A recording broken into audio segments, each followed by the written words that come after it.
सीधी तस्वीरें दिखाते हैं राजधानी भोपाल से, जहां मध्य प्रदेश स्टार्टअप समिट 2026 की तस्वीरें की ऋण सहायता राशि प्रदान की जा रही है।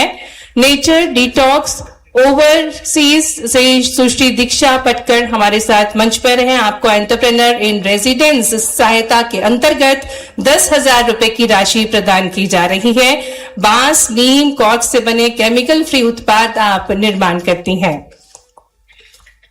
और अब अवसर है जब हम माननीय मुख्यमंत्री जी से निवेदन करेंगे कि वे एक पुस्तिका का विमोचन करेंगे, जिसमें हमारे मध्य प्रदेश के सफल स्टार्टअप्स की कहानियों को प्रस्तुत किया गया है। तो ये बहुत ही महत्वपूर्ण पुस्तिका है, जिसका विमोचन माननीय मुख्यमंत्री जी के शुभ कर कमलों द्वारा होने जा रहा है। जोरदार तालियों के साथ मध्य प्रदेश के सफलता की कहानी, सफल स्टार्टअप बयां करेंगे इस पुस्तिका के माध्यम से। ये इंस्पायरिंग स्टोरीज जो कि हमारे स्टार्टअप्स को प्रेरित करेंगी, एक पुस्तिका के माध्यम से इनके सफलता की कड़ियों को जोड़कर प्रस्तुत किया गया है।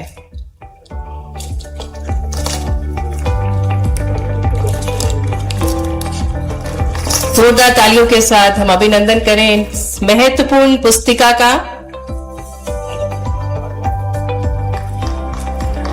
मध्य प्रदेश स्टार्टअप समिट 2026 के अंतर्गत इस कंपेडियम का शुभारंभ किया गया। और अब आगे बढ़ते हुए एमओयू एक्सचेंज किए जाएंगे। मैं आमंत्रित करती हूं Federation of India Export Organisation से Kushwant Jain, regional chairman western region FIEO से, कि वे आए और MSME department government of MP के मध्य एमओयू साइन करें। राज्य के एमएसएमई व स्टार्टअप्स के निर्यात को बढ़ावा देने हेतु प्रशिक्षण, खरीदार विक्रेता बैठकें, अंतर्राष्ट्रीय प्रदर्शनियां, ई कॉमर्स और निर्यात रोडमैप के माध्यम से अगले 5 वर्षों में निर्यात दोगुना करना, जिसका उद्देश्य है। तो ये महत्वपूर्ण एमओयू है जो कि फीओ और MSME department government of Madhya Pradesh के मध्य हो रहा है। जोरदार तालियों के साथ हम अभिनंदन करें, अनूठे प्रयास हैं ये। और एमओयू की श्रृंखला में ही अब सेंट्रल बैंक ऑफ इंडिया से श्री धीरज गोयल जी, जो कि जनरल मैनेजर हैं central bank of India zonal office Bhopal से, वे मंच पर आएंगे और MSME department government of Madhya Pradesh के मध्य एमओयू होगा। एमएसएमई स्टार्टअप्स ओडीओपी स्वरोजगारों को साख और सुविधा उपलब्ध कराना, जिसका उद्देश्य है। तो तालियां जोरदार बजती रहना चाहिए। ये बहुत ही महत्वपूर्ण एमओयूज हैं। और एक और महत्वपूर्ण एमओयू स्टार्टअप मिडिल ईस्ट के लिए मैं आमंत्रित करती हूं mister CB Sudhakaran, founder and CEO startup middle east से, जो कि मध्य पूर्व के देशों में स्टार्टअप्स को बाजार एवं निवेश के अवसर उपलब्ध करवाएगा। स्टार्टअप मिडिल ईस्ट और MSME department government of Madhya Pradesh के मध्य ये महत्वपूर्ण एमओयू हो रहा है। इसी श्रृंखला में काव स्टार्टअप लैब्स से Shri Vishnu Nagaraj, founder and CEO Kaav startup labs को मंच पर आमंत्रित करती हूं कि वे आए और MSME department government of Madhya Pradesh के बीच एमओयू करें। यूरोप के देशों में स्टार्टअप्स को बाजार एवं निवेश के अवसर उपलब्ध कराना, जिसका उद्देश्य है। बहुत बहुत धन्यवाद माननीय मुख्यमंत्री जी, आदरणीय अतिथिगण, देवियों सज्जनों, आज मध्य प्रदेश एक नई ऊर्जा के साथ आगे बढ़ रहा है और ये सब संभव हो पा रहा है माननीय मुख्यमंत्री जी के विजनरी एक्ट से, विजनरी प्रयासों से, जिनके प्रयासों में हमें आध्यात्मिक ज्ञान और आधुनिक विज्ञान का समागम देखने को मिलता है। और ये समागम निर्णय नीतियों में भी हमें निरंतर देखने को मिल रहा है। जिन्होंने मध्य प्रदेश को विश्व पटल पर अखंड बनाने का संकल्प लिया हुआ है, वैदिक ज्ञान, स्वामी विवेकानंद जी जैसे महापुरुषों की सकारात्मक सोच, सम्राट विक्रमादित्य जैसी सुशासन और माननीय प्रधानमंत्री जी की ऊर्जा से हमारे मध्य प्रदेश का प्रतिनिधित्व करने वाले हमारे ऊर्जावान यशस्वी मुख्यमंत्री जी को आपकी जोरदार तालियों के साथ हम निवेदन करने जा रहे हैं, जो हमारे सपनों के मध्य प्रदेश का निर्माण कर रहे हैं, हर क्षेत्र में मध्य प्रदेश को अग्रणी बना रहे हैं और अपने विचारों से, अपनी विरासत को को सहेजते हुए आधुनिक भारत के योग्य मध्य प्रदेश को बना रहे। एक बार जोरदार तालियों के साथ हम आग्रह करते हैं यशस्वी मुख्यमंत्री जी से कि वे हम सभी को मार्गदर्शन प्रदान करने का कष्ट करें।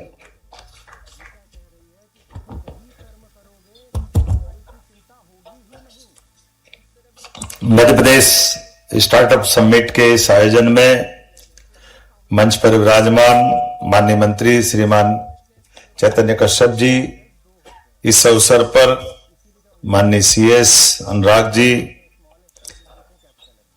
राघवेंद्र जी, हमारे सभी स्वनाम धन्य विनीत राय जी, अंकित अग्रवाल जी, डॉक्टर अंजू गुप्ता जी,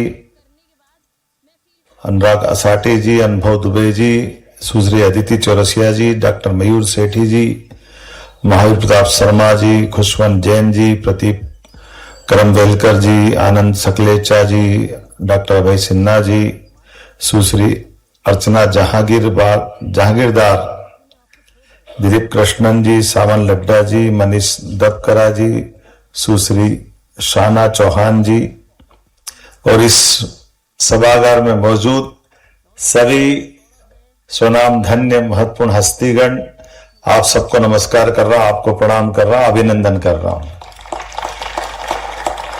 स्वामी विवेकानंद जयंती का शुभ अवसर और इस अवसर पर हमारी प्रतिभाओं के बलबूते पर देश और दुनिया में भारत का मान सम्मान बढ़ाने के लिए यशस्वी प्रधानमंत्री श्रीमान नरेंद्र मोदी जी के नेतृत्व में सभी प्रकार के स्टार्टअप को बढ़ावा देने के लिए जो समिट का आयोजन किया गया, मैं माननीय मंत्री चैतन्य कश्यप जी और हमारी सरकार के सभी लोगों को आपके साथ बधाई देता हूं।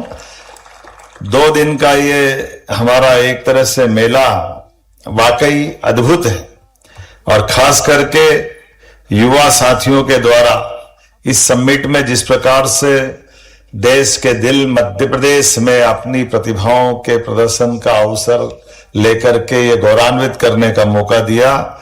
झीलों की नगरी, वीरों की, महावीरों की, अलग अलग प्रकार से मध्य प्रदेश की अतीत की गौरवशाली विरासत की लंबी श्रृंखला है। ऐसे स्थान पर आकर के मैं आज के इस अवसर पर उद्यमिता, व्यापार, नवाचार ये मध्य प्रदेश के संस्कार में है। मैं आप सबका पुनः स्वागत करता हूं, अभिनंदन करता हूं, आपको बधाई देता हूं। भारत में 6 करोड़ से अधिक एमएसएमई है जो देश की जीडीपी में लगभग 30% योगदान देते हैं, कुल निर्यात में 45% की हिस्सेदारी रखते हैं और यही कारण है कि यशस्वी प्रधानमंत्री श्रीमान नरेंद्र मोदी जी के नेतृत्व में भारत चौथी आर्थिक शक्ति बना है। मैं माननीय प्रधानमंत्री जी के माध्यम से आप सबको भी बधाई देता हूं। अपनी क्षमता, योग्यता के बलबूते पर आज भारत ने मुकाम हासिल किया। इसमें हम सब के साथ आप सबकी इस प्रकार की कुशाग्र बुद्धि वाले तमाम स्वनाम धन्य अलग अलग प्रकार के देश भर के सभी लोगों का योगदान है।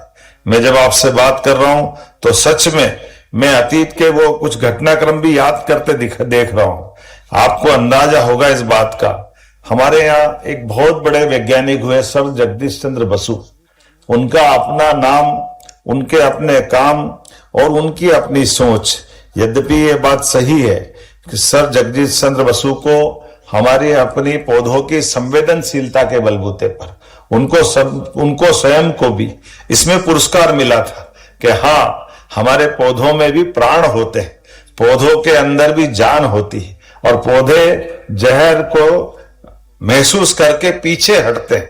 और वो कैस्ट्रोग्राफी के माध्यम से वर्तमान के उस नए यंत्र के माध्यम से 10,000 गुना ज्यादा आवृत्ति से, क्योंकि पौधों की डेवलपमेंट बहुत स्लो होती है, आंखों के सामने पकड़ना मुश्किल जाता है, लेकिन कैस्ट्रोग्राफी के माध्यम से जगदीश चंद्र बसु जी ने इसको सिद्ध किया था।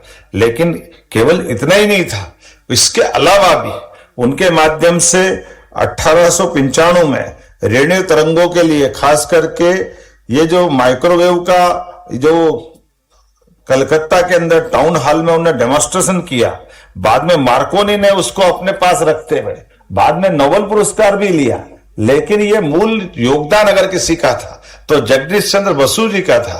काल केवल इतना ही रहा कि अपने स्टार्टअप के आधार पर वो इस चीज को, उनकी जो अंतर था सोचने का, उसके कारण से हमारी प्रतिभा को हमारे लोगों ने, एक नहीं, उनके किए गए काम को दो लोगों ने, सेमीकंडक्टर के आविष्कार के माध्यम से भी अगर पुरस्कार मिला तो उसके जनक भी वही थे। लेकिन बड़े दुर्भाग्य के साथ कहना पड़ेगा, अतीत की इन घटनाओं के बाद भी, आजादी के बाद स्वतंत्र सत्ताओं ने इसमें नजरअंदाजी की। मुझे इस बात की प्रसन्नता है, माननीय प्रधानमंत्री जी के नेतृत्व में अब देश बदल रहा। जोरदार अभिनंदन माननीय नरेंद्र मोदी जी का करें,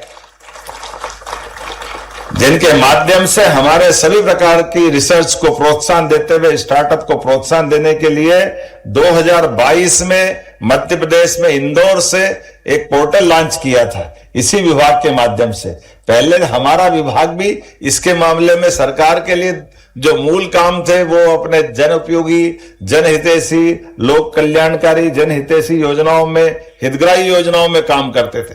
लेकिन बदलते दौर में इन सब की आवश्यकता है। और कितना अच्छा लगता आज हम जब प्रदर्शनी का उद्घाटन करने गए और क्या क्या कैसे कैसे प्रकार के हमारे युवाओं ने स्टार्टअप दिए। अब बताओ, पान की दुकान पे पान खाने की जरूरत नहीं, इतना अच्छा स्टार्टअप तो मैं यही देखता हूं। एक लौंग को लपेट के पान का सारा टेस्ट दे दिया, बोले लौंग खा लो तो पान खा लिया। कितना बढ़िया आइटम, ये तो यही मिल सकता, कितना अच्छा तरीका। मैंने तो 2-3 लौंग जेब में लेके आया कि ये अच्छा घर वालों को भी खिला के दिखाऊंगा। ये हमारे बच्चों की कल्पनाशीलता की कितने अच्छे प्रमाण है। ऐसे एक ने कितने प्रकार से है। जब देख रहे थे कि हम तो सब परेशान है कि पर्यावरण में प्रदूषण के कारण से, सीएसबी और हम भी, वो एक स्टार्टअप में एक मशीन बनाई। मशीन में ईवी के माध्यम से, एक तरह से छोटा ट्रैक्टर है, 1 एकड़ फसल, चाहे गेहूं हो चना हो, केवल 10 रुपए में काटेगा 1 घंटे के अंदर। वो मशीन चलाएगा, बैटरी चार्ज रहेगी, आराम से फसल कट जाएगी। और मालूम पड़ा कि ज्यादा एकड़ ज्यादा जमीन हो तो एक बैटरी स्पेयर में रख लो।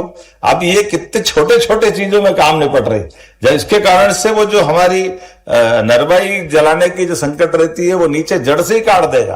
तो अपने आप एक नहीं, मैं बहुत सारे उल्लेख कर सकता हूं, लेकिन वाकई ये आज के इस दौर में इसी बात की आवश्यकता है। मुझे इस बात की प्रसन्नता, कई सारे मित्रों को हमने पुरस्कार भी दिए, सम्मानित भी किए। और माननीय प्रधानमंत्री जी के नेतृत्व में हमारी सरकार भी, जब से हमारी सरकार का गठन हुआ है, हम सब इन सारी बातों को प्रोत्साहन दे रहे हैं। जीवन की मूलभूत सुविधाओं के साथ साथ हमको इस प्रकार के नवाचारों को भी प्रोत्साहन देने की आवश्यकता है। और भारत को आर्थिक रूप से संपन्न बनाने के लिए हमारे ऐसे ही सब प्रकार के संवर्धन से प्रोग्राम को हासिल करते हुए आज 4थे नंबर की अर्थव्यवस्था भारत बना है, बहुत जल्दी 3रे नंबर की बनेगा और आने वाले समय में भारत नंबर 1 का बनेगा। मेरी अपनी ओर से पूरे आयोजन के प्रति बधाई, बहुत बहुत धन्यवाद। भारत माता की जय।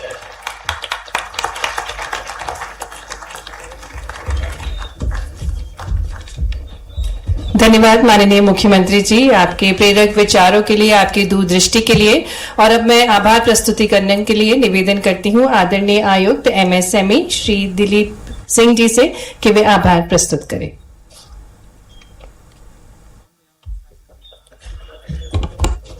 आज के इस कार्यक्रम में अपने व्यस्तम समय से बहुमूल्य समय चुराकर उपस्थित हुए माननीय मुख्यमंत्री जी का मैं हार्दिक आभार व्यक्त करता हूं। माननीय मंत्री जी का, माननीय मुख्य सचिव महोदय, माननीय प्रमुख सचिव महोदय, सभी अधिकारीगण का, मंच पे आसीन अपने क्षेत्र के सफल स्टार्टअप्स के संस्थापक, सह संस्थापक, सीईओ साहबान का, देश के विभिन्न राज्यों से आए हुए में स्पीकर्स, इन्वेस्टर्स और देश के बाहर से। और यह स्टार्टअप समिट 2026 की तस्वीरें आप देख रहे थे, जहां मुख्यमंत्री डॉक्टर मोहन यादव यहां संबोधित कर रहे थे और यहां पर कई स्टार्टअप्स को लेकर MOUs भी साइन किए गए हैं।